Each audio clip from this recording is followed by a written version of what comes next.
bom dia para você, uma ótima segunda-feira. Hoje eu vim conversar com você sobre um dos salmos que eu mais gosto, que é o Salmo 51, e a nossa lição tem como título uma frase que está nesse salmo, que é: cria em mim um coração puro. Neste momento aqui, Davi, ele estava com o coração completamente entregue a Deus. Lá no iniciozinho, antes de iniciar o salmo, no títulozinho, diz que esse salmo foi feito por Davi quando o profeta Natã veio falar com ele depois dele ter adulterado com Batseba. Então, esse momento, Davi, ele estava completamente arrependido. As palavras escritas por Davi aqui não eram só palavras de arrependimento, mas eram palavras de desespero, da compreensão que Davi tinha da necessidade de Deus. Davi ali, nesse salmo, ele derramou a Deus, derramou perante os pés do Senhor tudo que ele tinha dentro de si, suplicando, pedindo pelo perdão dos pecados, porque ele vivia um momento muito sombrio espiritualmente. Então Davi, ele reconhecia que se ele não fosse perdoado, nada mais adiantaria na sua vida. Ali no Salmo 51, no verso 7, ele diz assim: purifica-me de minha impureza e ficarei limpo. Lava-me e ficarei mais branco que a neve. Devolva-me a alegria e a felicidade. Tu me quebraste, agora permite que eu exulte outra vez. No verso 9, ele implora a Deus dizendo: não continues a olhar para meus pecados. Remove as manchas da minha culpa. E no 10, o título da lição: cria em mim, ó Deus, um coração puro. Renova dentro de mim um espírito firme. Davi sabia que o perdão divino era a única solução para a sua vida. Porque aqui nessa situação, ele se via como se eu e você, agora, a gente fosse lá e rolasse na lama. E aí, a única coisa que vai nos limpar é o quê? Um banho. E se eu passar, por exemplo, um pano no corpo, ele vai tirar o excesso, mas não vai tirar toda a sujeira. Davi, ele tinha medo, porque naquela época não é igual agora que a gente ora a Deus e pede perdão pelo pecado. Tinha que ir, até o santuário lá, o templo, e sacrificar o cordeirinho.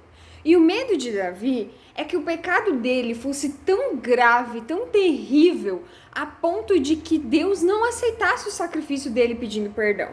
O medo de Davi é que o sacrifício dele fosse rejeitado e ele continuasse impuro, sujo por toda a vida. Tanto que o sentimento que ele tinha era o mesmo de um leproso, que não podia estar no meio de outras pessoas. Era assim que Davi se sentia. Então essa oração, essa súplica, ela vem no momento de real entrega e de preocupação da parte de Davi, porque ele sabia que seu erro havia sido muito grande, mas ele também sabia que a misericórdia de Deus era grande. Ele sabia que o perdão de Deus se estende a todas as pessoas, aqueles que se arrependem verdadeiramente.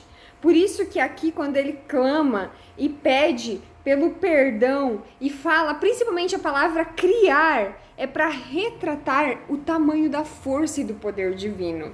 Somente Deus, ele pode produzir uma mudança que, ao mesmo tempo que ela é radical, ela também é duradoura. Somente em Cristo essa mudança radical ela vai permanecer por muito tempo, ou por toda a vida, porque é só em Deus, só naquele que me criou, só naquele que conhece cada conexãozinha do meu corpo, é possível haver uma nova vida, uma criação de um coração puro, somente através daquele que fez a mim e a você. Somente a graça divina incondicional poderia aceitar o coração quebrantado e contrito de Davi como um sacrifício e restaurá-lo de volta. Ao pedir purificação com isopo, ele deseja voltar à presença divina. O medo de Davi, o maior medo, era não ter mais, não sentir mais a presença de Deus na sua vida. O maior medo de Davi era ser afastado de Deus para todo sempre. Por isso a súplica de Davi, o quebrantamento de Davi é real. É um quebrantamento que não tem explicação. É um quebrantamento puro, algo que é do fundo do coração.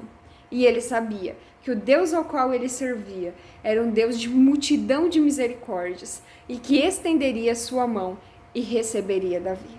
Por isso que ao clamar, ao escrever esse salmo, ele reconhece a grandeza de Deus, mas também a sua misericórdia, o seu poder, a sua graça.